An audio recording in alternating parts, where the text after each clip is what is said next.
Hey everyone, welcome welcome back to the channel. My name is Arushi and आज की इस video में हम एक ऐसे टॉपिक के बारे में बात करने वाले हैं which is not so important, क्योंकि लोगों ने आज तक इस चीज़ पे कभी ज़्यादा ध्यान ही नहीं दिया या फिर इस चीज़ को लेके कभी कुछ क्वेश्चन किया ही नहीं। ठीक है। और मेरे दिमाग में ये चीज़ बहुत दिनों से चल रही थी, तो मैंने इसके बारे में थोड़ी सी रिसर्च की। रिसर्च करने के बाद मुझे 2 से 3 आइडियाज़ इस तरीके के मिले जो कि मुझे लगा कि हाँ यार, ये भी किया जा सकता है। तो मैंने सोचा कि चलो ठीक है यार, इस पे एक वीडियो बनाते हैं और लोगों के रिव्यूज़ या फीडबैक्स लेते हैं कि लोगों को ये आइडियाज़ कैसे लगते हैं। एंड लोगों को ट्राई करना है तो लोग करेंगे, otherwise I will definitely try in my next job. ठीक है। तो without any further delay, let's start the video. तो एक देखो, सबसे इम्पॉर्टेंट चीज़ जो है, जो हम लोगों ने बहुत बार सुनी है कि अगर हमें अच्छी जॉब चाहिए, अच्छा पैकेज सिक्योर करना है, एक अच्छी जॉब सिक्योर करनी है, तो हमारे रिज्यूमे में जो सबसे ज़्यादा इम्पोर्टेंट चीज़ होती है वो है हमारा प्रोजेक्ट। और ये प्रोजेक्ट इम्पॉर्टेंट क्यों होता है? क्योंकि हमें स्किल्स का प्रूफ देना होता है।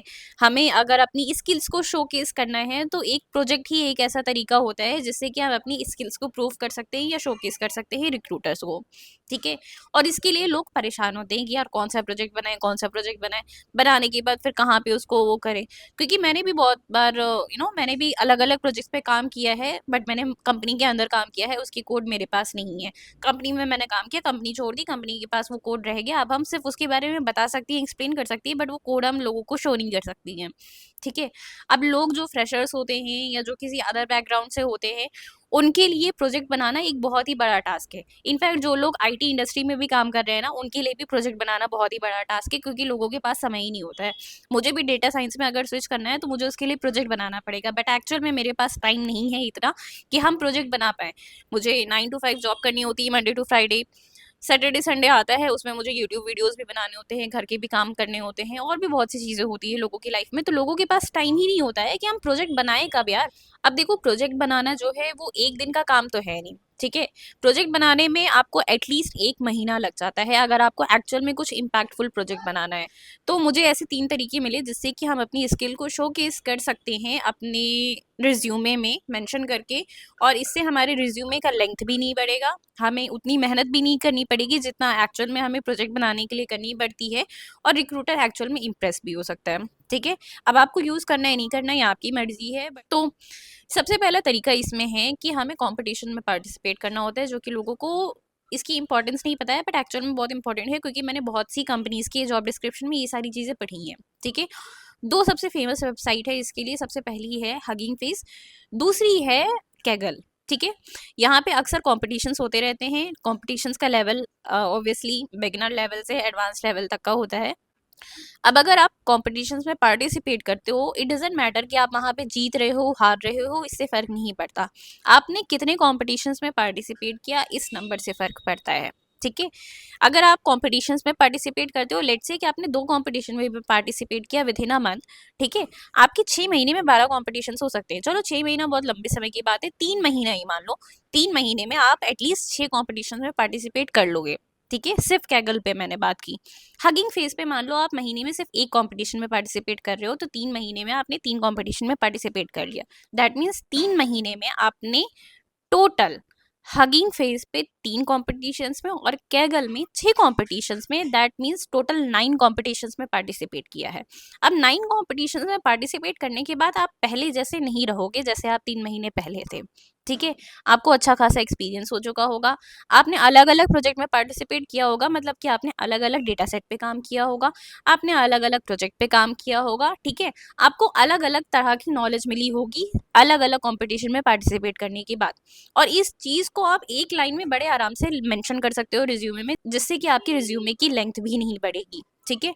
आप नॉर्मली अपने रिज्यूमे में मेंशन कर सकते हो कि I have participated in 6 competitions on Kaggle and I have participated in 3 different competitions on Hugging Face।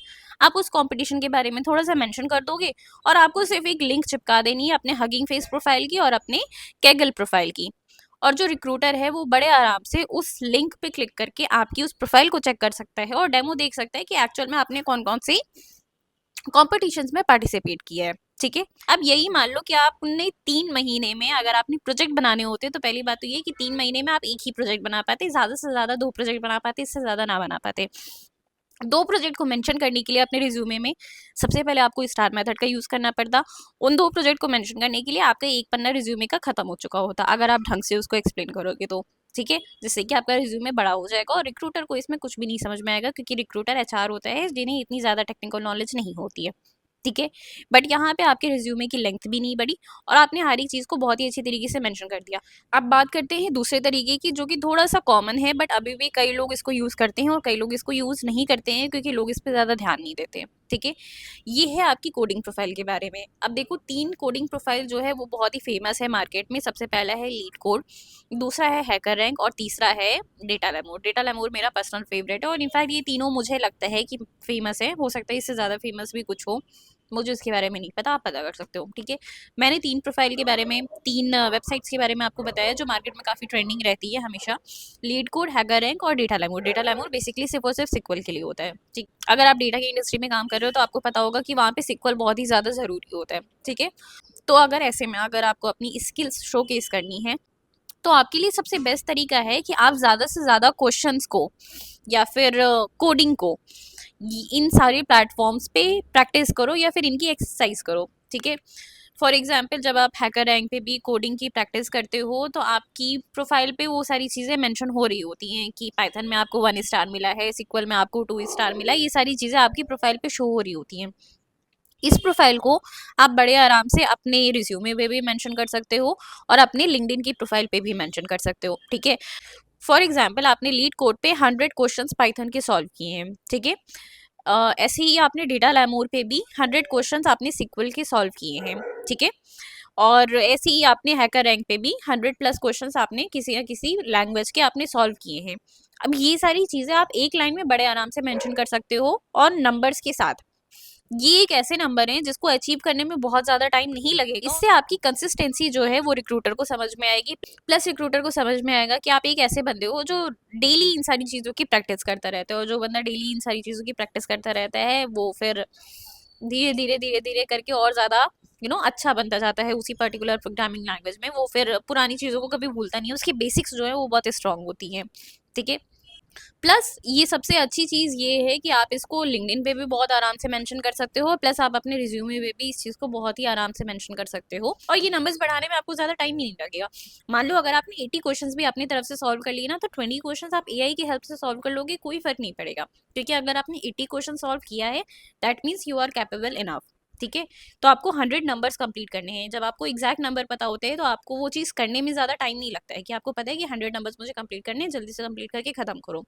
तो दूसरा तरीका ये हो गया जिससे कि रिक्रूटर आपकी कैपेबिलिटी को जज कर सकता है और आपकी कोडिंग प्रोफाइल को भी चेक कर सकता है और देख सकता है कि आप कंसिस्टेंटली कितना अच्छे तरीके से परफॉर्म करते हो और आपको कितनी अच्छी नॉलेज है इस पर्टिकुलर सब्जेक्ट की या इस पर्टिकुलर कोडिंग लैंग्वेज की।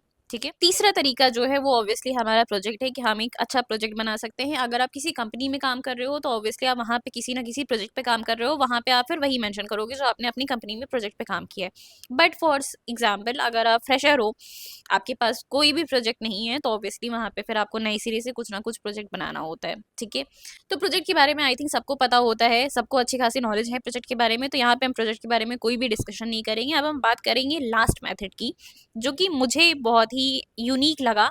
आपको लगता है कि नहीं लगता है मुझे नहीं पता। ठीक है, अगर आप यूज़ करना चाहते हो तो आप करो, नहीं करना चाहते हो तो और भी ज़्यादा अच्छी बात है। बट ये थोड़ा सा हटके तरीका है जिसको डेफिनेटली हम ज़रूर ट्राई करेंगे अपनी नेक्स्ट जॉब में फॉर श्योर। तो इसलिए हम वीडियो को यहीं एंड करते हैं और मेरे को कमेंट सेक्शन में बताना कि आपको ये आइडिया कैसा लगा और आपको ये वीडियो अच्छा लगा हो तो वीडियो को लाइक कर देना और चैनल को सब्सक्राइब कर देना। मिलते हैं नेक्स्ट वीडियो में। Thank you so much for watching.